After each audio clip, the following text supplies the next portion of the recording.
Selamat datang sahabat Lingkar Madani dalam kelas pelatihan membangun budaya akuntabilitas dan transparansi di UMS dari reguler hingga implementasi. Kembali bertemu lagi bersama saya Fahira dan narasumber kita ada Mbak Wiwit. Semoga nggak bosen ya. Topik kita pada pagi ini yaitu akuntabilitas untuk meningkatkan visibility OMS.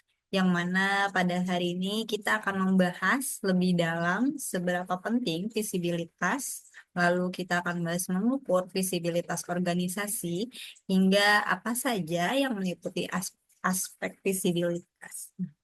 Pelatihan pada pagi ini merupakan sesi terakhir dalam kelas pelatihan akuntabilitas dan transparansi, sehingga diharapkan teman-teman dapat mengikuti pelatihan hingga selesai.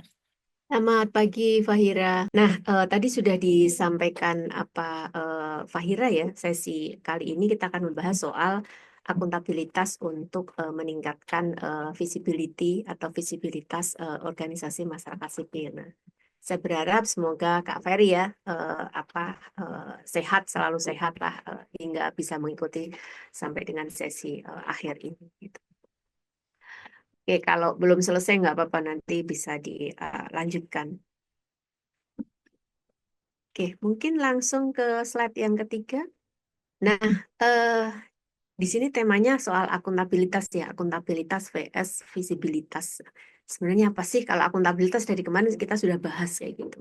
Nah, tapi visibilitas ini apa gitu. Nah, kalau ini menyempil sedikit tentang akuntabilitas, eh, kemarin kita bicara soal dimensi ya, ada 4 dimensi, transparansi, partisipasi, evaluasi, dan ada mekanisme komplain gitu. Nah, sebenarnya itu semua dalam kerangka untuk menyediakan informasi dan memberikan informasi sebagai bentuk dari tanggung gugat gitu. Tentunya itu dari organisasi masyarakat sipil. Nah, itu kemudian akan berkontribusi ya, akan mendukung bagaimana visibilitas dari organisasi itu. Nah, saya sengaja nih visibilitas ini kan melihat ya, ada gambar mata, kemudian ada 5.0. Sebenarnya apa sih 5.0 itu kayak gitu. Nah, mungkin saya akan eh, apa eh, jelaskan. Eh, ini kita akan mengenal perkembangan masyarakat ya. Mungkin nanti saya sedikit perbaiki ada beberapa yang perlu diperbaiki di sini. Jadi kalau di sini ini sedikit bicara soal perkembangan masyarakat, ini dimulai dari masyarakat ya atau Society 1.0 itu manusia ini masih berada di era berburu ya dan kemudian mengenal tulisan itu berarti kan sudah lama sekali kayak gitu berapa tahun yang lalu kayak gitu. Nah, itu masyarakat yang disebut sebagai masyarakat 1.0 kayak gitu. Nah, kemudian saat ini sudah 5.0 gitu loh. Nah, kita akan lihat dulu apa sih masyarakat 2.0 ya. Nah, masyarakat 2.0 itu atau juga disebut sebagai era kayak gitu. Nah, manusia fokus mengembangkan ilmu pengetahuan ini dengan bercocok tanam, kemudian dia juga sudah tidak khawatir lagi untuk harus melakukan perburuan dan pindah-pindah kayak gitu. Nah, kemudian di sini sudah muncul nih berbagai kerajaan, kemudian tulisan mulai diperkenalkan, kemudian sampai munculnya kota-kota besar nih. Nah, ini itu di era masyarakat 2.0 tuh. Jadi era pertanian kalau pas saat itu gitu. Nah, kalau dilihat secara waktu itu abad 19 awal kayak gitu. Nah, mungkin itu juga bisa ini ya kalau harus dicek lagi. Nah, kemudian masuk ke masyarakat 3.0 kayak gitu. Masyarakat 3.0 itu masyarakat ini sudah semakin fokus ya pada bercocok tanam, tapi kemudian sudah disertai dengan jumlah masyarakat yang semakin kompleks kayak gitu. Nah, kemudian dengan kompleksitas itu kemudian ada kebutuhan ya, kebutuhan akan bahan pangan, kemudian sandang itu semakin meningkat. Nah, dengan ilmu pengetahuan yang ada, ini kemudian manusia ya mulai membangun pabrik, kemudian untuk memproduksi dan memenuhi kebutuhan manusia itu sendiri. Nah, ini manusia mulai bekerja di pabrik-pabrik dengan sistem upah. Nah, itu ada di masyarakat 3.0 kayak gitu. Nah, mungkin sekitar ya sebenarnya mulai munculnya pabrik lah kira-kira secara hitungan waktu di situ. Nah, kemudian masuk pada masyarakat 4.0.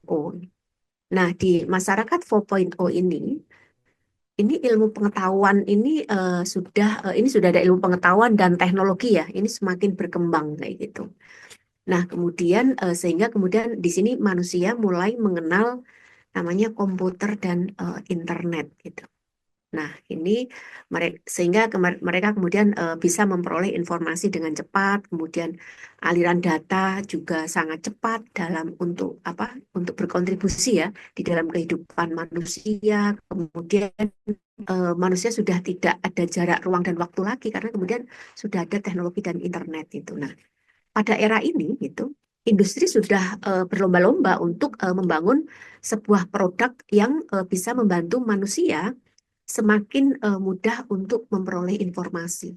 Itu di masyarakat 4.0. Kayaknya baru kemarin itu 4.0 itu. Tapi sekarang itu kita sudah masuk di masyarakat 5.0 gitu ya. Kalau diceritakan perkembangannya pasti akan lebih cepat di luar ya, di global ya, apalagi di Jepang, Amerika yaitu mereka yang lebih dulu gitu. Nah, saat ini gitu kita sudah masuk pada masyarakat 5.0 gitu. Apa sih masyarakat 5.0 itu? Gitu. Jadi ini sebenarnya apa menyempurnakan ya dari masyarakat 4.0 gitu. Di mana teknologi sudah menjadi bagian dari manusia itu sendiri gitu. Nah, bukan hanya untuk berbagi informasi, tetapi juga memudahkan kehidupan manusia di dalam kehidupan mereka sehari-hari. Pada society atau masyarakat 5.0 ini menekankan pada kehidupan yang terintegrasi, mudah dan cepat. Nah, sebagai contohnya itu sudah penggunaan robot ya untuk membantu restoran. Bahkan sekarang sudah mulai ya ada driver taksi yang kemudian dioperasikan oleh robot kayak gitu. Nah, kemudian dari layanan kesehatan itu sudah juga menggunakan robot gitu. Nah, di sini semua dikendalikan oleh komputer dan internet 5.0 ini. Nah, mungkin perkembangannya tadi lebih cepat. Indonesia mungkin sekarang belum merata nih. Masih ada yang 4.0 kayak gitu. Mungkin aja ada juga yang 3.0 kayak gitu. Nah, tapi secara global saat ini sudah memasuki 5.0 ya. Nah, masyarakat 5.0 ini membuat kehidupan manusia menjadi praktis dan otomatis. Nah, sehingga teknologi tidak menguasai manusia, melainkan manusia dapat mendapatkan kualitas hidup yang baik dan nyaman. Jadi, tingkatannya sampai sejauh itu gitu. Nah, sebenarnya masyarakat 5.0 itu sudah dikenalkan dari 2016 ya. Nah, bangannya ya. Artinya ketika masyarakat saja berubah kayak gitu, tentu di dalam gerakan sosial juga harus adaptasi ya, melakukan adaptasi gitu. Pertanyaannya, apakah kayak gitu dari teman-teman semua yang hadir di sini, organisasinya, pertumbuhan perkembangannya juga sudah melakukan adaptasi dengan perkembangan masyarakat saat ini. Nah, kalau masyarakat 4.0 dan 5.0 ini kan beda tipis ya kayak gitu, ininya sekatnya gitu. Nah, itu juga ini menjadi tantangan kita bersama organisasi masyarakat sipil. Apakah kita sudah melakukan adaptasi terhadap situasi dan kondisi tersebut kayak gitu. Nah, ini pertanyaan besar nih untuk gerakan organisasi masyarakat sipil. Nah, kita bicara soal visibilitas OMS. Jadi tadi kita ngomong ini di awal tadi ada akuntabilitas, terus ada CEO. Itu apa sih sebenarnya? Nah, ini kita ngomongin visibilitas nih. Jadi, visibilitas OMS itu organisasi diakui dan terlihat oleh masyarakat umum atau publik gitu. Jadi, itu kelihatan gitu kalau kita pakai kaca membesar itu bisa dilihat nih organisasi masyarakat sipilnya. Tapi kemudian ada keterlibatan nih tadi soal kondisi situasi masyarakatnya saat ini. ini sudah 5.0 loh kayak gitu. Nah, itu gimana soal visibility OMS-nya itu? Apakah sudah dipersiapkan kayak gitu? Nah, visibilitas sendiri atau visibility itu kondisi suatu objek dapat dilihat dan diamati. Itu kalau kemudian saat ini hanya stakeholder atau para pihak tertentu yang bisa melihat dan mengamati organisasi kawan-kawan semua, sahabat lingkar madani, tentu perlu dipikirkan lagi gitu bagaimana dalam situasi masyarakat 5.0 gitu. Nah, ini soal aspek visibilitas gitu. Nah, aspek visibilitas itu ada tiga nih, ada transparansi, kemudian kejelasan informasi, dan komunikasi internal yang efektif nih. Transparansi itu kemampuan organisasi untuk membuka informasi ya. Jadi ya apa yang dilakukan oleh organisasi itu ya kemudian bisa tersampaikan oleh publik gitu. Kemudian kejelasan informasi, artinya informasi mudah dipahami oleh semua pihak yang relevan gitu. Ketika mudah dipahami, tidak ada lagi informasi yang ambigu ya atau kemudian multitafsir gitu. Kemudian yang ketiga, komunikasi internal dan yang efektif gitu. Nah, di sini dijelaskan memastikan semua anggota organisasi memiliki pemahaman yang sama tentang visi dan misi, strategi dan peran masing-masing gitu. Jadi itu harus dipahami di internal organisasi tersebut. Nah, ini contoh visibility ya. Nah, ini ada visibility digital, ada informasi publik, ada di tempat kerja. Nah, ini gimana nih kalau kemudian kita kaitkan dengan 5.0? Apakah OMS sudah siap sampai di sana gitu? Nah, visibilitas digital ini, bagaimana organisasi mempromosikan diri melalui media sosial, website, dan platform online lainnya. Gitu. Jadi kita harus tahu nih saat ini, masyarakat itu tidak hanya masyarakat real ya yang kita hadapi secara nyata, tetapi juga sudah ada masyarakat dunia maya. Nah itu salah satu dampak dari masyarakat 5.0 gitu. Nah artinya ketika bicara soal gerakan, itu juga harus dipikirkan itu. Karena yang melihat keterlihatan organisasi OMS itu tidak hanya masyarakat real juga saja gitu, tetapi juga ada masyarakat dunia maya gitu. Nah, itu yang kemudian menjadi penting kita melakukan OMS ini melakukan adaptasi gitu. Nah, soal visibilitas informasi publik nih, sebenarnya pertanyaannya seberapa mudah masyarakat mengakses informasi yang dimiliki oleh entitas publik. Kemudian visibilitas di tempat kerja itu bagaimana individu dapat meningkatkan visibilitasnya di tempat kerja melalui kinerja, komunikasi, dan partisipasi. Nah ini contoh-contoh visibilitas ya. Jadi kata kuncinya ya keterlihatan gitu.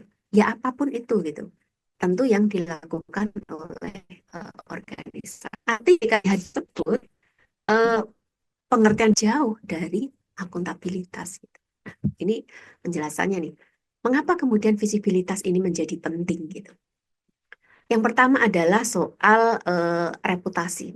Jadi, organisasi masyarakat sipil dengan visibilitas tinggi, maka kemudian akan cenderung memiliki reputasi yang baik. Karena kemudian tentu mereka sudah menyediakan waktu untuk mengelolanya. Bagaimana supaya organisasinya bisa terlihat nih di publik kayak gitu, baik offline maupun online gitu. Karena sekarang semuanya tadi tidak ada batasan ruang dan waktu lagi gitu. Karena kemudian terintegrasi. Nah, kemudian yang kedua adalah soal kepercayaan. Transparansi dan kejelasan informasi itu membangun gitu. Nah, artinya tadi ketika keterlihatan organisasi bisa dilihat kayak gitu oleh publik kayak gitu. Tanpa orang Indonesia tapi di luar sana juga gitu. Nah, itu akan meningkatkan kepercayaan terhadap si organisasi tersebut kayak gitu. Nah, kemudian juga kinerja gitu. Nah, organisasi yang efektif memiliki komunikasi yang baik dan pemahaman yang jelas tentang peran dan tanggung jawabnya.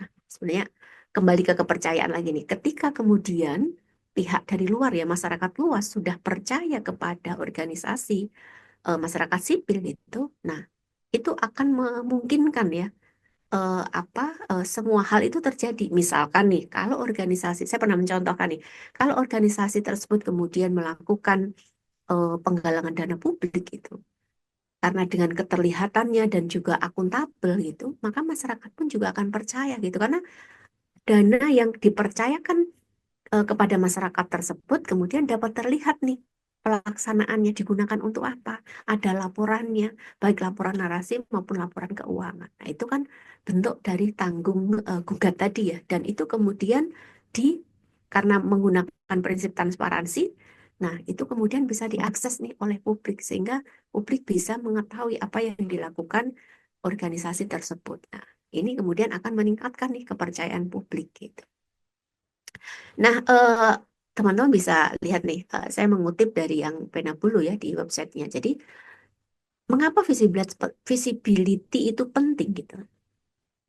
Menurut Pena Bulu nih, agar pihak lain tahu apa yang kita kerjakan dan salah satu upaya strategi keberlanjutan organisasi. Jadi, Pena Bulu menyampaikan nih.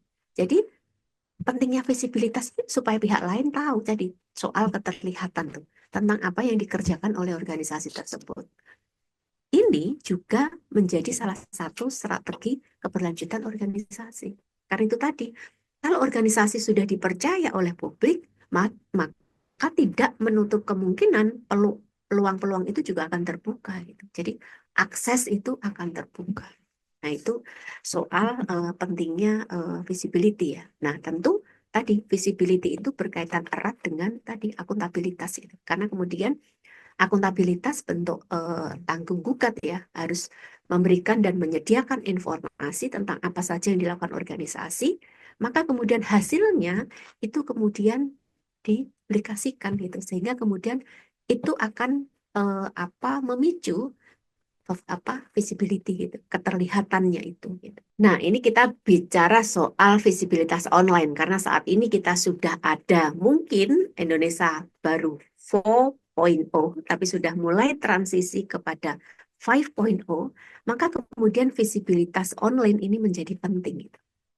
OMS dalam model pendampingannya kalau kemudian melakukan pendampingan masyarakat secara langsung, saat ini pengetahuan yang diperoleh dari melakukan pendampingan masyarakat itu bisa kemudian dipertukarkan gitu dengan pengalaman-pengalaman di wilayah lain, bahkan juga negara lain gitu. Nah, itu sebenarnya manfaat dari visibilitas online gitu. Nah, ini ada beberapa nih. Yang pertama adalah soal keberadaan situs web yang profesional dan responsif gitu. Nah, kalau kemudian kita mau membuat ya visibilitas online, maka situs web ini harus yang profesional dan responsif gitu. Ya, memang kita harus mengeluarkan kocek kalau kemudian mau membuat website yang kemudian berbayar gitu loh.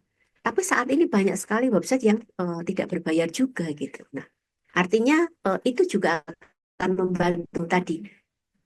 OMS dalam konteks 5.0 itu harus adaptif gitu. Nah, salah satunya ya ini soal visibilitas online. Yang kedua adalah optimalisasi mesin pencari gitu. Tadi di slide pertama itu ada CEO gitu. Apa sih CEO ini? Nah, itu search engine optimizing gitu. Nah, ini soal optimasi mesin pencari. Nah, nanti mungkin ini juga bisa jadi follow up untuk pelatihan ke depan ya, karena bagaimanapun ini menjadi tantangan bagi organisasi masyarakat sipil. Organisasi masyarakat sipil harus menyesuaikan, harus adaptif nih dengan situasi masyarakat 5.0 ini gitu. Nah, artinya kan harus belajar yaitu untuk mempersiapkan diri. Nah, soal optimalisasi mesin pencari nanti saya akan bahas terpisah di slide selanjutnya. Saya akan lanjut soal aktif di media sosial. Artinya kalau di survei di awal-awal ya, media sosial kemarin juga bicara soal akuntabilitas ya, mengukur akuntabilitas cepat itu media sosial sudah punya nih, tapi kemudian belum dikelola dengan baik. Oh, sudah ada tapi belum ada SDM. Nah, dalam konteks saat ini itu menjadi penting gitu untuk ada dan dikelola. Nah, artinya kalau di masing-masing organisasi punya mungkin staff atau divisi soal komunikasi kayak gitu atau public campaigns gitu. Nah, itu sudah harus menyentuh pada media baru gitu. Media baru itu apa sih kayak gitu? Media baru itu tentu di dalam media ini ada perbandingan ya media lama ya yang dilakukan secara tradisional ya. Nah, media baru itu dicirikan dengan teknologi dan internet. Jadi sudah ada interaktif gitu. Nah, itu artinya itu juga kemudian penting menjadi untuk dipikirkan ya.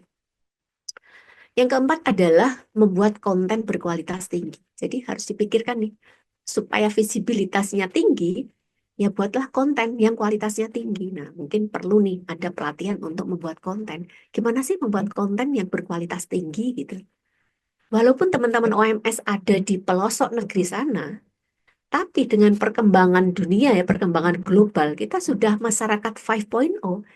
Ya kita harus menyesuaikan gitu. Kalau tidak ya kita akan terlindas tentu kemudian ya udah berarti kebermanfaatannya hanya di konten lokal itu. Kalau kemudian kita mau berkelanjutan ya kita harus adaptif dengan kondisi masyarakat saat ini.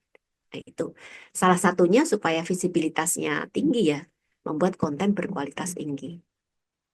Nah, eh, ketika membuat konten berkualitas tinggi, nah itu kan ada tips-tipsnya ya. Kemudian harus menarik kayak gitu. Kemudian sebaiknya memang berangkat dari pengalaman yang ada di lapangan gitu. Jadi tidak copy paste dari teori atau buku yang dihasilkan oleh orang lain. Jadi memang benar-benar yang kemudian dihasilkan oleh organisasi sendiri. Gitu. Selanjutnya adalah berinteraksi dengan komunitas online. Nah, ini tuntutan nih. Karena sekarang masyarakat sudah ada masyarakat dunia maya, jadi model pengorganisasiannya kalau zaman dulu ya kita ya harus berinteraksi dengan komunitas penerima manfaat gitu loh, atau komunitas dampingan. Tapi saat ini kita juga harus berinteraksi dengan komunitas online yang ada di dunia maya gitu. Nah, kalau tadi misalkan sudah upload di media sosial, tidak hanya upload saja, tapi kita harus rajin melihatnya.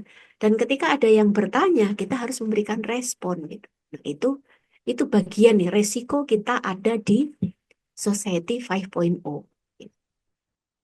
Kemudian menggunakan strategi konten yang menarik gitu. Jadi harus membuat konten yang menarik. Sebenarnya tadi ini hampir sama dengan yang membuat konten berkualitas tinggi. Ini gimana sih membuat yang menarik kayak gitu. Nah, tentu di sini dituntut teman-teman harus punya safeguarding ya atau SOP untuk melakukan komunikasi kayak gitu. Karena kemudian ketika bicara di dunia maya gitu, kalau kemudian tidak ada pengontrolnya, ya akan kemana-mana. Jangan sampai kemudian justru itu menjadi bumerang untuk organisasi masyarakat sipil. Karena kita salah bicara sedikit gitu, itu sudah tersebar luas itu. Kalau sekarang nih tantangannya, kenapa kemudian pemerintah nih susah percaya atau tidak percaya dengan organisasi masyarakat sipil? Karena kemudian tadi cara pandangnya itu disamaratakan. Ketika ada organisasi masyarakat sipil yang terlibat dalam palak, pemukulan, kekerasan, itu disamakan bahwa semua organisasi masyarakat sipil ya seperti itu gitu. Nah, itu nilai tertinggi dari era digital ini gitu. Nah, itu tentu untuk mengontrol itu semua penting untuk sebuah organisasi punya nih kode etiknya ataupun SOP-nya. Jadi ada aturannya bagaimana menggunakan media digital itu. Nah, kemudian ada membangun kemitraan dengan pengaruh digital. Di sini yang dimaksud dengan membangun kemitraan itu adalah teman-teman juga bisa bekerja sama dengan influencer kayak gitu. Ya, pasti mahal nih kalau kerjasama dengan influencer. Nah, influencer ini kan sama ya dengan manusia, sama-sama manusia gitu. Mereka juga punya kepedulian gitu. Teman-teman bisa memetakan nih apa sih ketertarikan influencer ini gitu. Nah, kalau bisa memetakan itu dan kita bisa mendekati, bahkan mungkin mereka tidak perlu dibayar gitu. Karena kemudian ada ikatan emosional terhadap isu tertentu gitu yang mereka geluti. Nah, itu yang kemudian penting untuk kita bisa manfaatkan sehingga kemudian bisa meningkatkan visibilitas online dari organisasi masyarakat sipil gitu. Nah, kalau kemudian punya dana yang besar bisa saja gitu menggait influencer gitu yang terkenal gitu karena kemudian rate-nya beda-beda ya untuk bisa menjangkau mereka gitu. Nah, selanjutnya adalah melakukan analisis dan pengukuran. Nah, tentu ini menjadi penting untuk melakukan evaluasi apakah visibilitas online yang dilakukan oleh organisasi ini sudah sesuai gitu. Nah, untuk melakukan analisis dan pengukuran ini sebenarnya di Google sudah ada ya apa untuk melakukan apa analisis itu. Jadi teman-teman bisa menggunakannya gitu supaya kemudian bisa melihat visibilitas online dari organisasi masing-masing. Nah, ini soal tadi CEO ya, Search Engine Optimization. Nah, ini apa sih, barang apa sih ya itu. Jadi CEO ini adalah serangkaian proses untuk meningkatkan visibilitas dan peningkatan situs web di mesin pencari. Apa membuat live streaming video dan diupload di YouTube. Bagaimana supaya membuat tingkat pencariannya tinggi. Nah, itu ada strateginya. Nah, mungkin ini juga perlu ada pelatihan khusus ya kayak gitu. Nah, karena mungkin ada ahlinya yang akan menyampaikan. Nah, ini ada beberapa strateginya supaya kemudian apa mudah dicari dicari di situs web ya, mesin pencari ya. Yang pertama adalah menggunakan URL deskriptif ya. Ini apa linknya ya. Jadi harus deskriptif nih, harus tidak kira-kira juga kemudian bisa menggunakan isu-isu khusus kayak gitu yang menarik gitu. Tidak hanya kemudian gambar kayak gitu dan kemudian biasanya kan kalau video hanya kode-kode saja. Nah, jadi harus dikasih tema. Kemudian mengelompokkan halaman yang memiliki topik serupa ke dalam direktori. Jadi harus dikelompokkan nih. Kalau misalkan di Instagram ya, ini kan juga ada nih. Nah, itu dikelompokkan nih berdasarkan tema gitu. Sehingga kemudian kalau orang mencari itu lebih mudah pencariannya. Kemudian bisa mengurangi konten yang duplikat kayak itu. Jadi kalau bisa jangan membuat konten yang duplikat ya karena jangan-jangan justru kita malah menaikkan ya, konten orang lain gitu. Jadi sebisa mungkin ya harus original yang dibuat oleh kawan-kawan. Bisa juga kemudian pakai ATM ya, amati, tiru, kemudian modifikasi kayak gitu. M-nya modifikasi. Tapi kemudian jangan sampai benar-benar sama persis gitu. Jadi harus ada punya ciri khas khusus kayak gitu. Selanjutnya, buat situs yang menarik dan berguna. Maksudnya bermanfaat ya. Situsnya yang menarik ya itu dan kemudian memberikan manfaat gitu.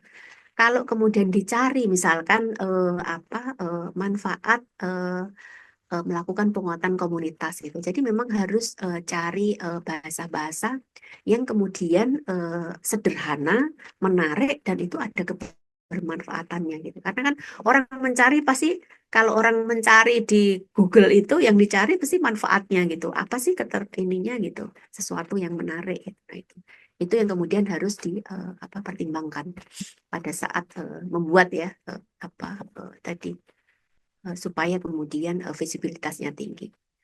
Kemudian selanjutnya antisipasi kata kunci yang digunakan pembaca. Jadi perlu nih teman-teman melakukan survei dulu ke pembaca. Nah, kira-kira kalau mau bicara soal, ini contoh saja ya, isu lingkungan kayak gitu, apa sih yang sering banyak dicari? Misalkan sasarannya kaum muda. Kaum muda ngomongin isu lingkungan tuh apa yang ngomongin gitu. Nah, itu yang harus ditemukan. Jadi pada saat teman-teman misalkan mau bikin video gitu, nah kita bisa mengikuti nih pakai bahasa atau gayanya si anak muda supaya tadi search engine-nya tinggi. Gitu. Kalau tidak gitu ya mungkin tidak akan pernah bisa jadi yang buka satu dua atau mungkin tidak pernah ada yang singgah untuk melihatnya gitu. Jadi perlu ada survei terlebih dahulu gitu. Misalnya nih, kalau mau ngomongin soal isu perubahan iklim untuk ibu-ibu gitu. Apa sih kata kuncinya? Kita bisa nanya nih ke ibu-ibu, ada survei dulu. Mungkin mereka punya bahasa-bahasa tersendiri gitu. Atau dalam konteks lokal, mereka juga punya bahasa-bahasa sendiri. Nah, itulah yang kemudian digunakan pada saat membuat berita ya, atau kemudian video yang di-upload. Kemudian hindari iklan yang mengganggu. Nah, kalau kemudian mau menghindari iklan, tentu kemudian harus berbayar ya. Karena kalau yang tidak berbayar, iklannya pasti banyak. Apalagi kalau kemudian yang nonton banyak gitu. Iklannya pasti tambah banyak gitu. Itu pilihan gitu. Tapi mungkin di awal-awal bisa saja kita bisa pakai misalkan kan di YouTube ada yang gratis ya, kita pakai yang gratis. Tapi kemudian ketika ini sudah menjadi apa kebutuhan dari organisasi, maka kemudian penting untuk dinaikkan. Harus pakai yang berbayar. Kemudian tautkan ke sumber daya yang relevan gitu, jadi bisa dilingkan ya dengan kita bisa berkolaborasi, jadi kemudian dikaitkan kayak gitu apa informasi yang sedang dibuat. Kemudian menambahkan gambar ke situs Anda, ke situs yang dibuat ya, dan kemudian apa supaya optimasi bisa optimal ya maksudnya di sini gitu. Jadi kalau kemudian teman-teman bisa cek nih, kalau hanya misalkan nih saat ini ada ada webinar gitu, webinarnya yang satu menggunakan foto kayak gitu, sama hanya judul aja yang diupload, maka yang udah terlihat mana? Yang ada fotonya. Nah itu apa cepat sekali karena kan kemudian ada Google ini kan akan mengidentifikasi ya kalau kemudian ada fotonya, mereka akan mengidentifikasi itu nama orangnya siapa, kemudian temanya. Jadi akan banyak gitu membuka kesempatan untuk si pencarinya.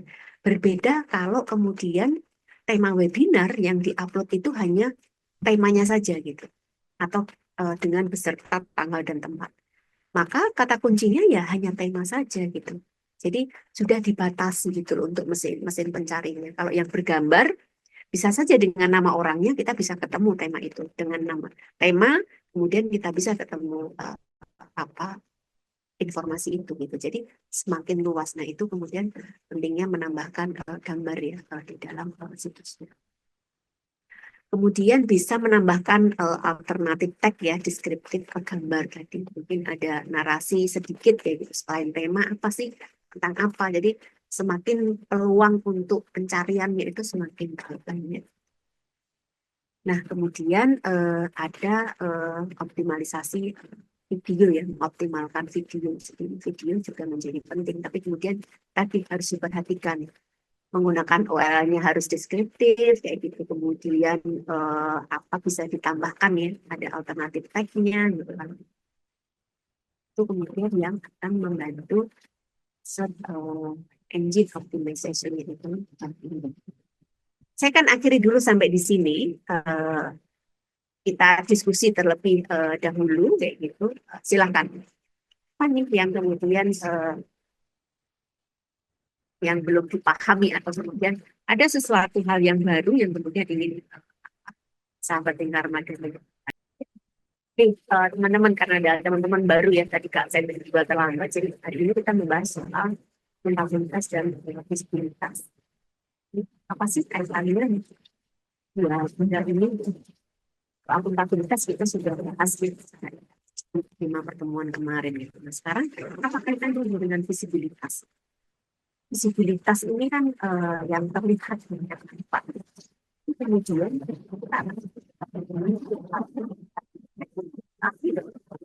sudah memasuki 5.0.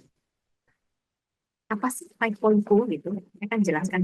Ini sebenarnya kemudian yang menjadi penting ya di sini ya.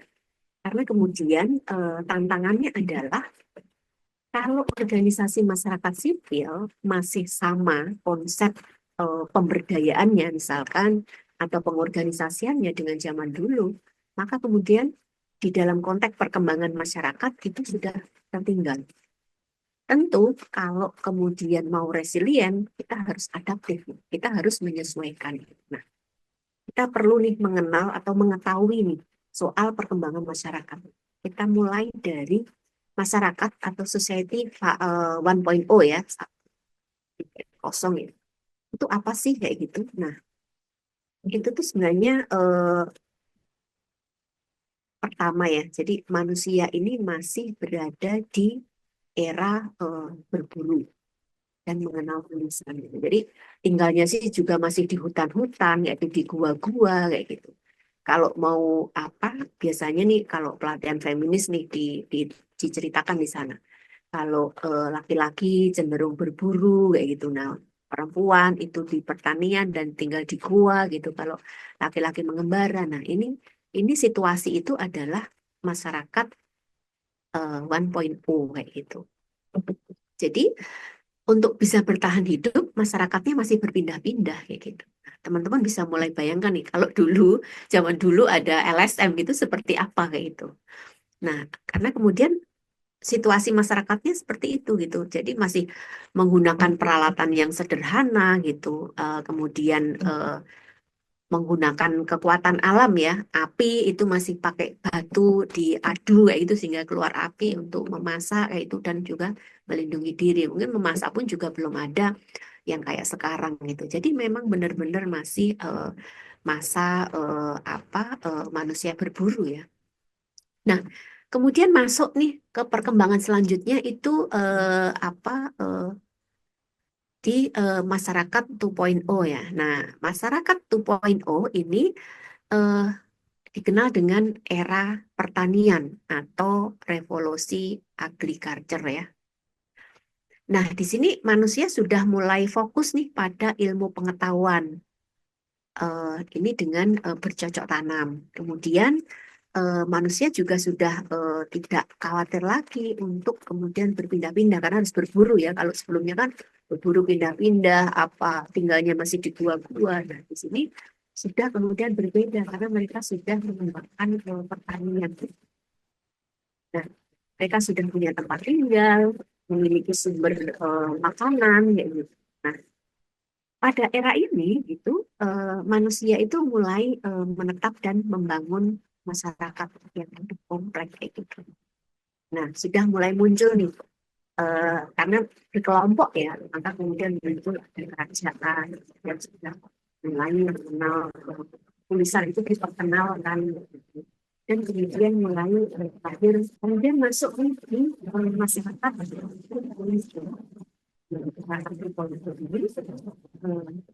sudah lewat dari masyarakat lainnya gitu. Nah ini masyarakat sudah semakin fokus untuk tanam. Kemudian masyarakatnya pun kan sudah semakin kompleks juga gitu.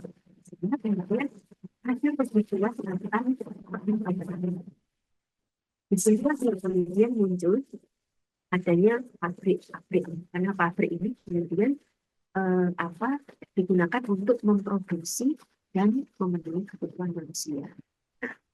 Manusia kemudian mulai bekerja di pabrik-pabrik ini dengan sistem upah. Jadi itu masuk di masyarakat yang panjang ya. Dari kemudian mereka membangun pabrik, kemudian terus ada kalau teman-teman ingat nih bagaimana gerakan buruh kayak itu, nah ini kalau bicara buruh, gimana saat ini? Banyak yang kemudian tidak karena kemudian sudah tidak sesuai dengan, nah itu sudah masyarakat mulai, orang manusia sudah mulai kerja di pabrik itu di society 3.0. Nah kemudian berkembang ya, masuk pada masyarakat 5.0 nih. Mungkin saat ini Indonesia sedang ada di situasi itu karena kemudian belum sama ya. Tapi kalau di luar global sudah masuk di 5.0. Tapi kalau mau bicara itu mungkin Jakarta beberapa sudah masuk di 5.0. Masyarakat 4.0 itu ilmu pengetahuan dan teknologi ini sudah semakin berkembang. Manusia sudah mengenal komputer dan internet, sehingga kemudian dapat memperoleh informasi dengan cepat. Artinya kalau bicara soal komputer yang mulai pertama kali komputer ditemukan ya, sampai kemudian ada proses komputer dulu tebal sekali kayak gitu, Pentium berapa ya itu belum ya. Sekarang sudah tipis-tipis kayak gitu. Kalau mau bicara soal teknologi kayak gitu. Nah, aliran data yang begitu cepat ya membuat kehidupan manusia kemudian seperti tidak ada jarak ruang dan waktu gitu. Karena saking cepatnya ini soal datanya. Nah, pada era teknologi ini kemudian industri berlomba-lomba membangun sebuah produk yang membantu manusia semakin mudah dalam memperoleh informasi. Teman-teman nih bisa lihat ya banyak platform ya. Nyari apa aja di Google. Kita dulu kalau mau masak gitu harus nanya nih bumbunya apa. Sekarang kita bisa nanya nih ke Mbak Google nih. Apa nih bumbunya nih? Semua dimudahkan gitu. Nah itu masuk di era masyarakat 4.0. Nah kemudian apa nih era masyarakat 5.0?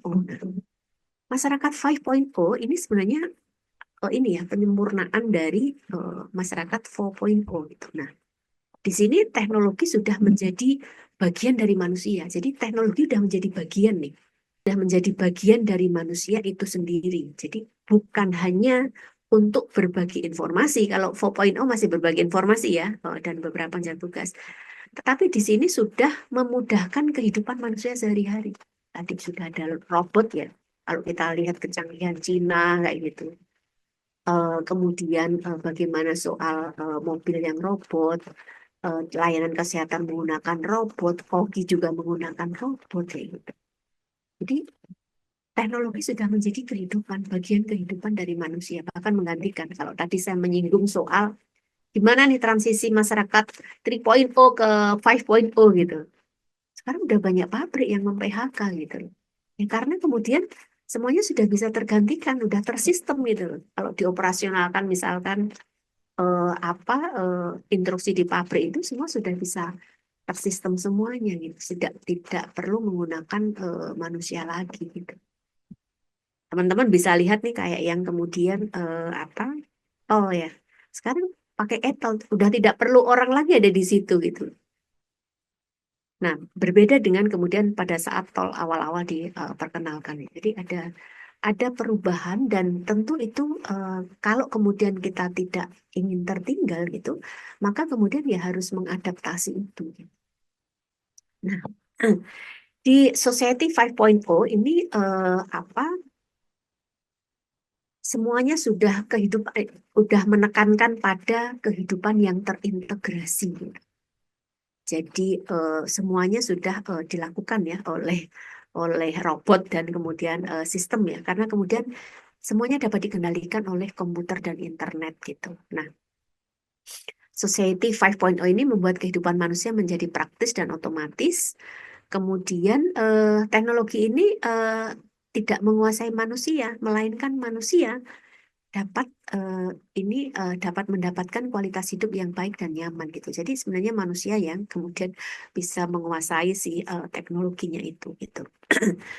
Nah, kalau di dalam komunikasi gitu, eh kalau dulu sebenarnya manusia itu yang menciptakan manusia kayak gitu, apa barang-barang apa teknologi platform itu kemudian ada karena sebuah apa kebutuhan dari manusia gitu. Nah, sekarang sebenarnya manusia yang menciptakan itu, tapi sebenarnya kebutuhan itu yang menciptakan itu. Nah, kalau kemudian mau dikaitkan dengan konteks sekarang ini gitu, bagaimana soal gerakan organisasi masyarakat sipil dalam konteks perkembangan masyarakat kayak gitu, tentu harus menyesuaikan.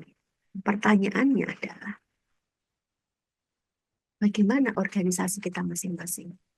Apakah kita masih ada di situasi masyarakat 3.0 atau kita sudah menyesuaikan masuk? Nah, mungkin saya akan hentikan sampai di sini karena kemudian ini tadi hal yang paling penting ya. Karena kemudian kenapa apa visibilitas itu menjadi penting karena kemudian masyarakatnya sekarang sudah masyarakat digital gitu. Ada masyarakat dunia maya gitu. Nah, itu tentu di dalam gerakan organisasi masyarakat sipil kita tidak boleh menutup sebelah mata gitu. Kita harus menghadapinya dan kita harus bertransformasi dengan cara adaptif gitu. Nah, itu kita bisa apa diskusi kayak gitu mungkin teman-teman apa yang saya sampaikan ini membingungkan kita bisa bertanya dan juga mungkin pengalaman dari teman-teman bagaimana menyesuaikan atau berada di dalam kondisi masyarakat saat ini mungkin tidak terlalu tinggi dulu ya yang 5.0 ya mungkin yang 4.0 dulu gitu karena kemudian di Indonesia juga belum seluruhnya gitu berada di situasi itu gitu. Aku mau nanya yang terkait SEO ini yang tadi. Hmm. Em, Biasanya ini keterbatasannya apa saja sih Mbak yang sering ditemukan? Nah, terus dalam organisasi Mbak Wiwit, Konsil LSM, sudah sejauh mana untuk penerapan terkait SEO ini? Itu aja Mbak. Oke, terima kasih. Sebenarnya kalau bicara keterbatasan kan pemahaman ya. kita ini sudah adaptif belum dengan situasi masyarakat saat ini gitu. Masyarakat ini sudah masyarakat digital. Nah, kita memposisikan masyarakat digital ini sebagai apa? Kita sudah masuk ke dalamnya atau diposisikan sebagai sesuatu yang hal yang lain gitu. Nah, itu di situ dulu gitu. Nah, itu menjadi tantangan ya dan juga keterbatasan. Kalau kemudian kita menganggap itu belum sesuatu yang penting, ya itu akan menjadi keterbatasan kita untuk masuk gitu. Pada akhirnya kayak gitu ya mungkin saat ini gitu seharusnya masing-masing OMS itu wajib nih punya divisi soal komunikasi dan informasi. Harus ada yang mengelola informasinya gitu. Itu sudah tuntutan. Kalau kemudian mau dikenal dan berlanjut gitu. Karena itu tadi masyarakatnya situasinya udah berbeda nih. Sudah tidak masyarakat real kayak yang kelompok dampingan kita hadapi, cukup kita kasih pemahaman, kemudian mereka bertanya, tidak hanya sampai di situ. Sekarang sudah ada masyarakat dunia maya gitu. Bahkan banyak sekali buzzer-buzzer kalau mau masuk di era di kampanye ya, campaigns ya, itu bisa disewa untuk kemudian menafikan dari informasi itu gitu. Nah, artinya kalau kemudian mau menjadi organisasi masyarakat sipil yang kuat ya harus adaptif dengan situasi saat ini. Nah, konsil sudah menyediakan ya karena kemudian memang eh, apa ini kan ilmu baru ya, ada sesuatu hal yang baru dan dipelajari gitu. Tentu kemudian yang banyak menguasai ini adalah para Gen Z gitu, karena mereka ini menjadi prioritasnya Gen Z kayak gitu. Nah, ini juga di dalam konteks organisasi ini juga jadi tantangan gitu. Terbiasa nggak bekerja dengan Gen Z gitu? Karena kan ada ya, apalagi yang organisasi yang sudah lama gitu. Nah, kalau belum terbiasa, ini juga ya pasti pendekatannya tradisional dan modern gitu. Itu akan berbenturan gitu. Kalau Gen Z kan yang praktikal kayak itu gimana ini kemudian bisa kemudian bisa visibility-nya tinggi kayak gitu. Nah, artinya satu itu. Nah, yang kedua, ketika kemudian belum bersentuhan dengan bisa Gen Z, paling enggak generasi milenial lah yang kemudian sudah mengenal soal teknologi dan internet gitu. Itu yang harus memegang di sana. Atau kemudian nggak apa-apa, generasi-generasi baby boomer mungkin. Tapi yang kemudian mau belajar soal teknologi dan informasi, gitu, teknologi dan internet. Karena kemudian perannya memang harus dikelola oleh satu unit khusus gitu loh. Supaya kemudian tadi mengelola dinamika informasi pendistribusiannya itu di masyarakat tadi supaya kemudian ya kalau dulu kita memberikan laporan ke donor cukup memberikan email kayak gitu. Nah, sekarang donor itu bisa mencari nih dengan mengamati website dan media sosial kita. Mereka tahu nih apa yang dilakukan oleh partnernya nih di Indonesia gitu. Nah, itu makanya kemudian perlu dikelola oleh satu unit khusus gitu. Nah, konsel untuk membahas di dalam maksudnya untuk mengadaptasi situasi masyarakat ini, memang tadi kami punya unit ya, ada orang komunikasi sendiri yang pegang gitu. Dan kemudian kalau orang komunikasi, ya pasti mereka akan berupaya tadi supaya search engine-nya tinggi gimana nih tadi. Sudah mulai nih membuat video yang tadi seperti yang saya sampaikan, kemudian ada teksnya yang singkat, kemudian kalau mau publikasi gitu, itu kayaknya ada tekniknya tersendiri, mungkin perlu mengundang ahli kayak gitu supaya kemudian gimana sih meningkatkan search engine kan itu bisa diatur kayak gitu. Ya gitu kemudian ada di Google itu supaya mengantisipasi itu. Bahkan mungkin teman-teman coba cek sekarang nih. Ketik nama gitu di Google gitu muncul enggak gitu.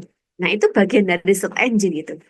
Kalau kita pernah berbagi mungkin foto atau informasi, kalau ini kan misalkan media sosial ya, kalau kita buka aksesnya ke publik, maka kemudian akan terlihat nih muncul nih, misalkan muncul nih ketik aja nama Ferinanda gitu. Apa saja yang muncul nih? Nah itu. Nah kalau kemudian tadi supaya search engine-nya tinggi ya, kita harus menuliskan nih. Mungkin Ferinanda ini expertnya di mana nih, keahliannya apa nih. Jadi ada hal-hal khusus yang kemudian menambahkan tidak hanya Ferinanda aja gitu, tapi ada tambahan informasi lainnya yang kemudian singkat dan itu diminati oleh masyarakat dunia maya gitu, sehingga kemudian itu bisa memicu untuk search engine-nya tinggi.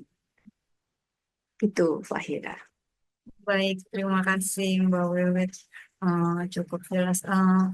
Mungkin sebelum dilanjut, aku mau minta tolong teman-teman dulu untuk dinyalakan kameranya. Kita sesi dokumentasi terlebih dahulu. Silakan teman-teman, mohon dibantu nyalakan kameranya.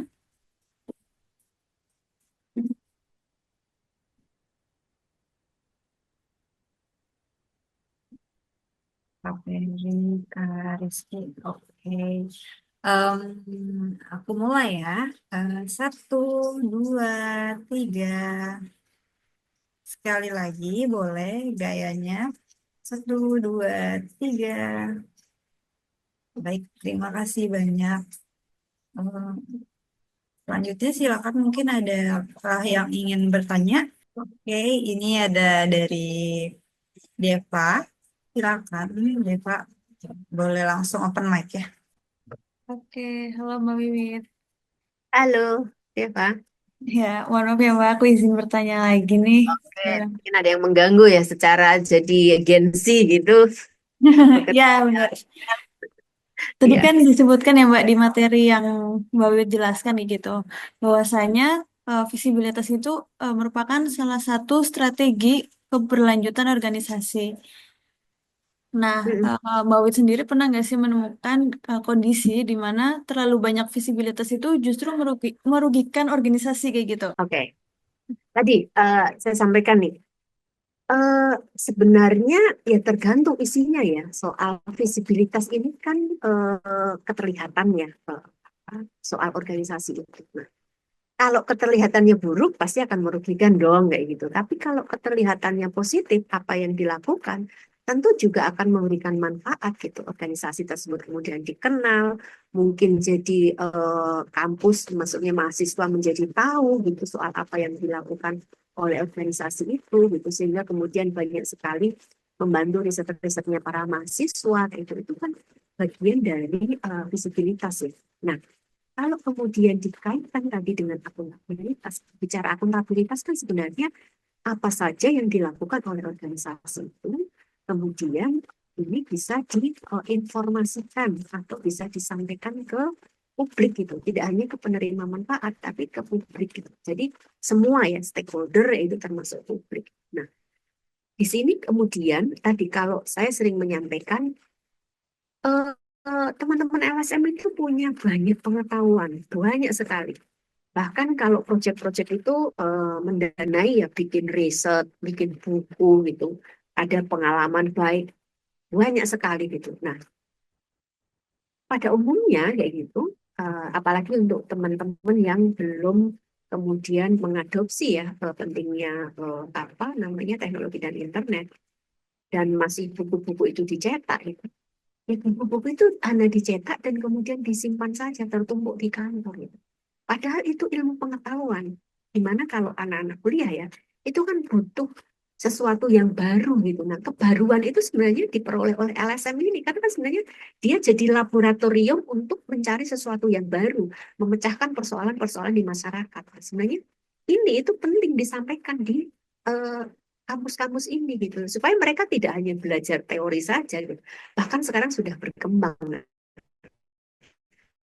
perkembangan ini kan yang banyak mengetahui itu teman-teman organisasi masyarakat sipil. Ketika dokumen itu atau pengetahuan itu hanya tersimpan gitu, tanpa kemudian tidak ada yang mempublikasikan itu, ya pada akhirnya eh, walaupun organisasi itu apa punya banyak pengetahuan, ya tidak akan terlihat gitu. Ya yang bisa melihat ya hanya orang-orang tertentu yang kemudian bersentuhan langsung gitu. Padahal tadi kalau saya apa ceritakan di awal bahwa perkembangan masyarakat itu terus bergulir loh dari 1.0 sampai 5.0 gitu. Artinya kita juga harus menyesuaikan nih. Jadi kita sendiri juga harus bertanya nih sebagai apa orang yang bekerja di organisasi masyarakat sipil pada masyarakat era digital apa yang harus kita lakukan? Ya, ya harus membuat pada sebelumnya mungkin buku-buku pengetahuan itu dicetak dalam hard copy, sekarang disediakan dalam bentuk soft copy, dalam e-book, dan itu bisa diupload gitu, sehingga bisa diakses oleh siapa saja. Nah, itu hal-hal kecil yang kemudian memang itu tadi cara kita untuk menyesuaikan dengan kondisi atau perkembangan masyarakat saat ini. Jadi, itu yang kemudian penting untuk dilakukan. Nah, kembali lagi di dalam konteks akuntabilitas kayak kemarin masih ya semuanya harus diupload nih supaya terlihat nih. Nah, visibilitas online ini justru kemudian menekankan, mengingatkan kita bahwa ada masyarakat kita sudah masuk perkembangan masyarakat digital loh kayak gitu. Ayo dimanfaatkan gitu. Kalau kemudian tadi mau soal keberlanjutan organisasi. Nah, kalau tidak ya kemudian yang tahu organisasi yang itu saja. Kemudian kita tidak mengambil peluang. Kira-kira itu apa gambarannya. Jadi harus dikaitkan dengan kondisi situasi perkembangan masyarakat saat ini. Oke, Mbak, makasih. Nah, ada pertanyaan lanjutan nih, Mbak, dari aku. Oke, silakan. Eh, Oke, menurut Mbak sendiri nih dalam meningkatkan visibilitas ya, organisasi itu lebih baik fokus pada pencapaian mereka atau proses kerja yang mereka lakukan? Dan kenapa menjawab salah satu di antara mereka kayak gitu, Mbak? Oke, pencapaian dan fokus kerja ya. Ya, Itu proses dua hal, kerjanya. ya, itu dua hal yang tidak bisa dipisahkan. Kalau mau mendapatkan pencapaian yang tertinggi ya, tentu kan itu harus diiringi dengan fokus kerja gitu. Nah, mungkin bukan fokus kerja tapi prosesnya ya. Jadi ya dua-duanya itu tidak bisa ditinggalkan. Nah, di dalam konteks visibilitas meletakkan tadi, semuanya bisa didokumentasikan. Maka kemudian eh, pada pertemuan organisasi masyarakat sipil di bulan Februari kemarin, Pak Toto Raharjo mengingatkan, organisasi masyarakat sipil itu harus kembali ke kitohnya. Apa itu gitu? Nah, di dalam gerakannya itu harus mengutamakan ada 3 hal. Yang pertama, melakukan penelitian. Melakukan penelitian ini harapannya si organisasi masyarakat sipil itu punya data. Data ini punya kekuatan dalam konteks informasi tadi. Dan itu juga bisa digunakan untuk advokasi. Ini data, ini penelitian ya. Yang kedua adalah pendidikan. Jadi setelah mendapatkan data kayak gitu, olahlah. Kemudian itu menjadi bahan pendidikan di komunitas, kayak gitu, di masyarakat sasarannya gitu. Nah, setelah kemudian melakukan pendidikan, nah tentu kalau bicara visibilitas, bicara soal data informasi, di dalam pendidikan pun itu kan juga ada banyak informasi.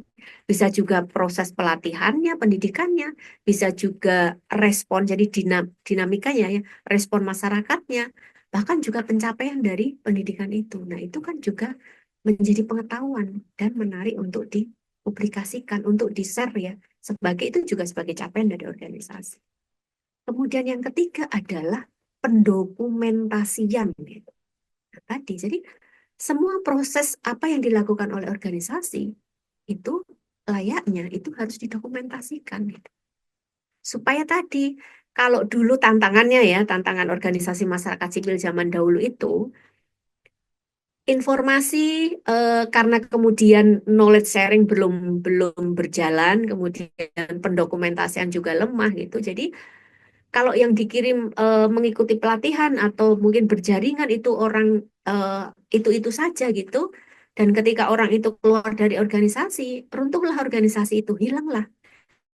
Karena apa? Pengetahuannya mengikuti si orang itu, belum kemudian didokumentasikan, belum dibagikan kepada anggota yang lainnya gitu. Knowledge sharingnya belum berjalan di organisasi itu, sehingga ya itu menjadi tantangan bersama gitu. Nah kemudian mulailah kemudian bergulir ya soal knowledge management, pentingnya knowledge management di organisasi masyarakat sipil. Jadi saya mengingatkan soal 3 hal ini juga bisa menjadi refleksi di organisasi masyarakat sipil. Apakah di organisasi teman-teman sudah menerapkan 3 hal ini? Gitu.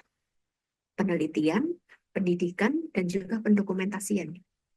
Karena walaupun memaknai pendidikan, ya itu tidak harus kemudian teman-teman melakukan pelatihan ataupun juga pendidikan gitu. Nah, makna pendidikan ini kan sebenarnya hasil dari apa yang diperoleh organisasi itu bisa menjadi materi di ruang-ruang diskusi di komunitas, bahkan mungkin juga di organisasi. Jadi makna pendidikan itu yang kemudian harus pendidikan itu yang kemudian harus kita maknai gitu. Jadi tidak harus kemudian kita lihat secara normatif pendidikan ya kita harus masuk kelas, kemudian ada pelatihan dan lain sebagainya. Itu harus dibongkar ulang gitu. Supaya kemudian ya organisasi masyarakat sipil itu punya nyawa, menemukan kembali gitu nyawanya gitu. Nah itu jadi tadi soal pencapaian dan fokus tidak bisa dipisahkan, itu saling beriringan. Itu Deva. Oke, Mbak. Oke, makasih banyak atas jawabannya. Nah, aku ada pertanyaan terakhir nih, Mbak. Mohon apa ya, Mbak, banyak nanya. Oke, pertanyaannya tuh, gimana sih, Mbak, cara kita mengukur apakah visibilitas kita itu udah maksimal atau efektif gitu? Apakah ada ukuran tertentu, misal dari kalau misalnya di media sosial itu jumlah pengikutnya sekian, kalau misalnya situs web pengunjungnya sekian, kayak gitu. Sebenarnya tidak ada ukurannya ya. Tadi kalau di mana kita bisa mengembangkan sendiri ya, minta Google ya. Karena kan sebenarnya yang tahu ini kan organisasi masing-masing ya untuk mengukur soal visibilitas. Tadi sebenarnya saya meminta nih teman-teman untuk mengisi form ya. Sebenarnya itu cara dan belum ada satupun yang mengisi. eh Mungkin saya nggak tahu, Deva bisa menampilkan kayak gitu formnya gitu kita bisa lihat nih. Nanti teman-teman bisa mengukur ya sebenarnya ada di dalam kondisi apa nih organisasinya gitu. Karena memang belum ada yang mengembangkan ya untuk mengukur visibilitas ini gitu, masih beragam gitu loh, belum belum ada yang baku gitu. Nah, saya sebenarnya untuk mengukur visibilitas ini pernah mengembangkan saat itu karena kemudian ada kebutuhan untuk Infit dan IKA gitu karena mereka sedang melakukan advokasi dana abadi gitu, kira-kira persiapan nih untuk membantu mengukur visibilitas organisasi masyarakat sipil itu seperti apa. Nah, kita coba lihat nih, ini ada 9 pertanyaan nih untuk melihat visibilitas. Tentu visibilitas ini online ya. Yang pertama soal situs web nih. Teman-teman sudah punya belum situs web? Artinya tadi kita tarik lagi kembali. Kita ini dalam situasi masyarakat bisa 4.0 ataupun transisi masuk 5.0 ya, karena belum seluruhnya di Indonesia 5.0. Jadi mungkin saya menggunakan 4.0. Nah, kalau kita sudah menyadari bahwa kita berada pada masyarakat itu, maka kemudian situs web ini menjadi sebuah kebutuhan. Nah, maka di sini pertanyaannya situs web ya. Pertama itu sudah ada atau belum? Kemudian kalau sudah ada tapi kemudian jarang digunakan, kan ada ya kemudian sudah membuat nih untuk pelengkap nih supaya organisasi ini keren nih, maka punya website nih. Tapi websitenya nggak pernah dikelola gitu. Ya udah bangunan pertama saja gitu. Kalaupun dikelola itu jarang-jarang mengelolanya gitu. Tentu kalau mau bicara visibility kayak gitu, dan itu juga yang diterapkan oleh konsep, kita punya target nih. Berapa kemudian berita yang harus diupload gitu, setiap 1 bulan sekali kah gitu. Terus apa saja gitu, diuploadnya di mana itu. Nah itu untuk membantu visibility ya. Nah ini kemudian sudah ada web tapi SDM-nya kemudian tidak ada kayak gitu.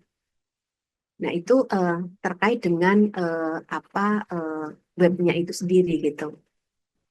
Nah, mungkin ini juga nanti bisa jadi refleksi di teman-teman ya. Ada yang punya web kalau sudah ada seperti apa pengelolaannya gitu. Nah, yang kedua adalah media sosial nih. Sebenarnya kalau belum punya web, teman-teman bisa bikin blog ya, karena kan ada yang gratis ya, ada yang gratisan, ada blog kayak gitu. Nah, selanjutnya media sosial nih. media sosial yang paling banyak, saya hanya mengutip yang paling banyak nih. Ada IG, FB, TikTok, Twitter kayak gitu. Bahkan ada YouTube juga kan kayak gitu. Nah, itu sudah dimanfaatkan belum oleh organisasi masing-masing? Karena kalau mau bicara visibility, ya itu harus dimanfaatkan gitu. Dan tadi pada saat saya menjelaskan search engine ya, bagaimana cara supaya kemudian tingkat pencariannya tinggi. Ini harus media sosial nih. Kita tidak bisa tidak menolak media sosial dalam konteks masyarakat saat ini gitu, keberadaan kita gitu. Ya kita harus menggunakan itu dan kemudian memanfaatkannya sesuai dengan tentu hasil kerja teman masing-masing yang akan menjadi kontennya atau informasi yang dipublikasikan. Nah, selanjutnya memiliki SDM khusus untuk mengelola web dan media sosial. Jadi memang harus ada nih SDM khusus nih. Kalau mungkin ini juga tantangan organisasi masyarakat sipil ya, karena mungkin ini dilihat itu menarik nggak sih, nggak menarik kayak gitu. Tapi di industri media gitu, dengan adanya tadi masyarakat 5.0 menjadi 4.0 menjadi 5.0 gitu kan, ada perubahan besar-besaran tuh. Ada konvergensi media gitu. Sudah media surat kabar sudah nggak cetak lagi, nggak tradisional lagi, tapi kemudian sudah modelnya sudah digital gitu. Nah, bahkan supaya kalau media, saya sedikit cerita soal media ya. Media ini kan dia mendapatkan sumber pendapatan dari iklan ya. Nah, kalau kemudian algoritmanya rendah itu, maka kan kemudian juga akan mempengaruhi gitu. Dia tidak akan dilirik oleh perusahaan iklan gitu. Karena kemudian tidak punya audien gitu yang tetap gitu. Kan kalau di media itu ada kelihatan ya ini berapa itu ratingnya gitu. Bahkan kemudian sampai kayak sekarang ini media-media televisi kayak gitu, dia punya orang khusus nih di media sosial gitu. Jadi kayak misalkan nih untuk mendatangkan iklan gitu lah. Kalau sinetron yang berseri-seri di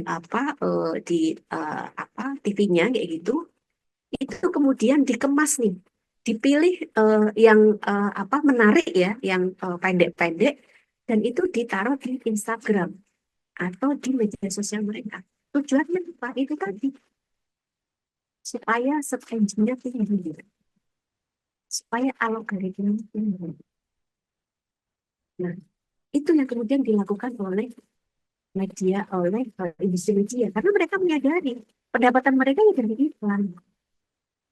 Tapi di dalam konteks organisasi masyarakat sipil yang selama ini pendapatannya banyak mengharapkan dari donor, ini belum dilihat sebagai sebuah peluang ya. Karena tadi saya menyampaikan bahwa ketika visibilitasnya tinggi, maka itu akan membangun kepercayaan si organisasi. Nah, kalau kemudian ini dikelola kayak gitu, ya masyarakat pun akan tahu banyak. Misalkan nih contoh saja, ada nih organisasi pupuk gitu, dia menggalang pendanaan gitu untuk mungkin mangrove kayak gitu. Supaya kemudian masyarakat, kalau kemudian hanya kelompok dampingan yang tahu, pasti donasinya akan sedikit gitu, atau mungkin teman-teman sendiri. Tapi kalau itu bisa dikelola, dipublikasikan gitu, nah pasti orang akan banyak yang tahu dan mungkin juga akan mendatangkan pundi-pundi ya untuk membangun tadi, bagaimana pembangunan hutan mangrove tadi gitu. Nah, itu sebenarnya manfaat dari visibility itu di situ gitu. Nah, itu untuk organisasi masyarakat sipil itu belum menjadi sebuah ketertarikan, belum menjadi sebuah kemendesakan.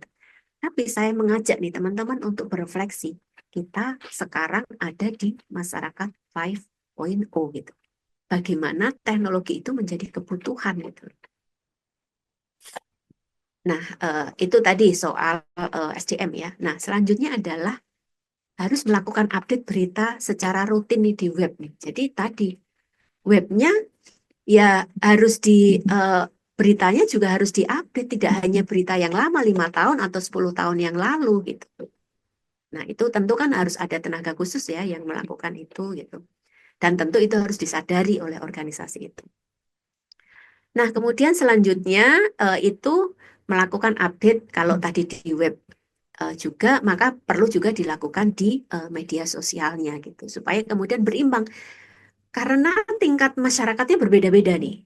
Kita bisa memetakan nih biasanya si apa jaringan apa ya ini sering ada riset nih rutin setiap tahun gitu secara rutin nih. Sebenarnya pengguna Instagram itu siapa? Oh, kelompok muda. Pengguna Facebook itu siapa? Oh, agak milenial, sebagian baby boomer itu pakai Facebook gitu. Nah, Twitter itu siapa? Nah, itu akan bisa dipetakan masyarakatnya. Nah, kalau kita tahu di sana, maka kita bisa mengoptimalkan nih.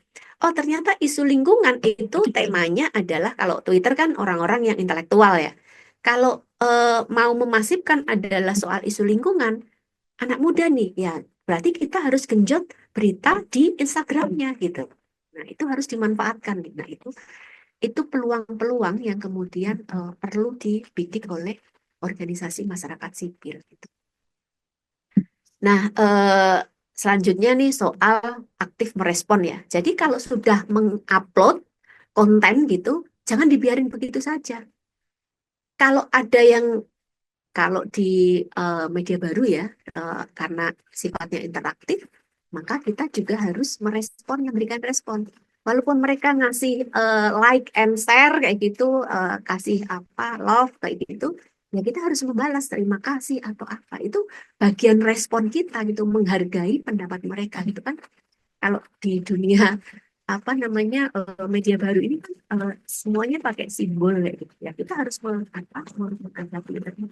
Bahkan kalau kemudian ada yang memberikan respon bertanya, kita harus cepat menanggapinya juga. Itu jadi bentuk apa atau bagian proaktif dari kita gitu melihat perkembangan konten yang kita upload atau informasi yang kita sampaikan. Jadi ya kita harus aktif memberikan tanggapan ataupun juga menjawab pertanyaan dari si audiennya gitu. Nah, selanjutnya juga harus aktif memproduksi konten nih. Kalau teman-teman pasti nih kreatif-kreatif ya, makanya kemudian harus melibatkan nih, memikirkan bagaimana Gen Z di organisasi masyarakat sipil. Karena ini memang menjadi fokus teman-teman Gen Z ya. Itu. Jadi itu juga harus misalkan di apa produk di Instagram itu 1 bulan 1 konten kayak gitu atau per minggu. Nah, itu penting untuk dipikirkan gitu. Nah, kemudian memproduksi konten yang kemudian informatif gitu. Ini juga penting diberikan ya karena tadi bicara soal search engine, orang-orang itu pasti akan mencari nih manfaatnya ya. Misalkan manfaat berorganisasi itu apa ya? Nggak apa-apa kalau itu mau jadiin konten teman-teman kayak gitu. Sasarannya adalah kelompok muda gitu. Nah, kemudian bisa bekerja sama dengan influencer kayak gitu untuk meningkatkan itu dalam rangka apa search engine tadi ya, meningkatkan visibilitas itu. Nah, kemudian terakhir melakukan analisis dan pengukuran visibilitas online secara reguler. Jadi sebenarnya ini sudah ada nih, tinggal teman-teman coba pelajari nih. Di Google itu ada untuk mengukur visibilitas online. Jadi tidak harus mengembangkan sendiri. Nah, kira-kira itu yang bisa menjadi alat ukur bagaimana visibilitas online ya. Kita bicara online ya, teman-teman. Jadi tadi saya mengkontekkan pada masyarakat 5.0 saat ini. Itu Deva gambarannya kayak gitu. Nanti teman-teman bisa mencoba mengisinya kayak gitu. Oke, Mbak, terima kasih banyak atas. Teman-teman Lingkar Madani boleh mengisi nggak, Mbak? Iya, ini teman-teman Lingkar Madani yang silakan kalau mau mengisi. Oke, Kan teman-teman Lingkar Madani yang aktif terlibat terus ya, silakan. yang lainnya boleh dibuka mentinya, silakan.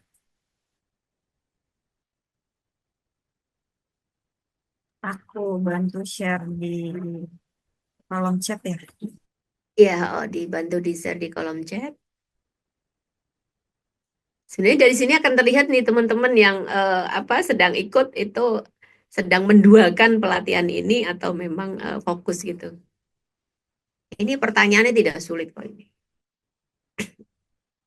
Hmm. Aku baru lihat di kolom chat Kak Peri Maaf Ibu dan Kak Fahira jika slow respon atau kurang aktif di sini karena kami sedang kedatangan auditor dan hari ini sudah mulai auditnya. Oke, oke. Jadi siapa yang mengisi nih? Dan silakan teman-teman mengisi. Coba join deh. Oke, kalau apa slide ini sudah ini diisi, bisa lanjut ke slide selanjutnya. Mandy juga. Ini sudah muncul nih materi yang dibutuhkan. Ini yang dibutuhkan ya, jangan yang diinginkan ya. Jadi yang dibutuhkan itu ya memang kebutuhan yang benar-benar mendesak. Diinginkan masih bisa ditunda nanti-nanti. Ini ada manajemen organisasi, kemudian yang ngomongin keuangan itu ada 3 nih, keuangan, kemudian masih umum ya keuangan saja, kemudian ada teknis mengelola keuangan, kemudian ada teknis keuangan, kemudian ada kepemimpinan, kemudian ada PMEL ya, perencanaan, monitoring, evaluasi, dan learning. Nah, mungkin kalau sudah bisa lanjut ke menti selanjutnya. Menerapkan itu perasaan bukan? Apa perasaanmu menerapkan? Ini ada yang sudah jawab 2, penasaran, kemudian menerapkan. Oke, sudah semua? Tidak banyak sih yang mengisi. Di aku nggak keganti Mbak Wit. Soal Oke, berikutnya masih di stuck di soal pertama. soal pertama. Ya, oke. Karena ini bukan yang gratisan ya. Sebenarnya bisa dua sampai 3. Nggak apa-apa yang pertama aja. Oke, kalau kemudian teman-teman masih ada pertanyaan, silahkan yaitu. Oke, saya kembalikan ke host nih, ke Pak Ira. Oke, teman-teman masihkah ada yang memiliki pertanyaan atau mungkin dari teman-teman ada yang mau ingin sharing? Mungkin jika tidak ada yang bertanya, mungkin aku kali ya Mbak boleh bertanya lagi nih. Silakan. Apakah organisasi yang lebih terlihat di publik itu otomatis lebih akuntabel, Mbak? Akuntabel. Eh, belum tentu ya, karena kemudian terlihat di publik, bicara publik ya kayak gini, ada bisa iya kayak gitu, bisa juga tidak kayak gitu. Nah, terlihat di publiknya itu kayak gitu, apakah masih karena tadi bicara masyarakat kan ada masyarakat dunia maya dan dunia nyata gitu. Nah, keterlihatannya itu seperti apa gitu. Nah, kalau kemudian bicara publik itu keseluruhan ya itu bisa jadi dia sudah akuntabel kayak gitu. Jadi kita harus lihat case-nya dulu ya, tidak langsung bisa kemudian melihat ya. Ya, tapi kemudian sedang menuju ke sana kayak itu. Atau bahkan sudah prosesnya itu sudah akuntabel dan mungkin sedang menuju ke sana gitu. Karena tadi kan sempat nih kemarin pada saat kita bedah eh, Japesda ya. Nah, Japesda ini dia sudah mempublikasikan semua nih informasi organisasi di websitenya. Tapi soal laporan keuangan masih di-keep nih. Artinya kan kalau keterlihatannya sudah kan, tapi kemudian ada sesuatu yang kemudian belum di transparansinya belum full nih, kayak gitu. Nah itu juga makanya tadi saya sampaikan bisa juga sedang dalam proses gitu. Nah, dalam proses ke sana. Nah, itu yang kemudian harus dilihat apa case-nya gitu. Tapi memang untuk keterlihatan di publik yaitu dengan akuntabilitas. Nah, tentu kan di sesi pertama saya menyampaikan banyak sekali model akuntabilitas. Nah, itu ya untuk bagian-bagian tertentu mungkin dalam konteks akuntabilitas program dia sudah memenuhi gitu loh. Tapi dalam konteks akuntabilitas organisasi seperti apa? Karena kan kemudian ada prasyaratnya ya bahwa kemudian apa intinya sih apa yang semua dilakukan oleh organisasi gitu itu terpublikasikan gitu tanpa kemudian ada yang tersimpan ya mungkin ada misalkan kalau bicara yang tersimpan ya bisa-bisa saja tapi kalau bicara misalkan laporan keuangan kayak gitu ya eh, apa eh, bukan laporan detailnya bukan jurnalnya yang harus dipublis ya itu tapi mungkin secara umum kayak gitu nah jadi kalau mau mengkaitkan itu, ya kita harus lihat publiknya seperti apa.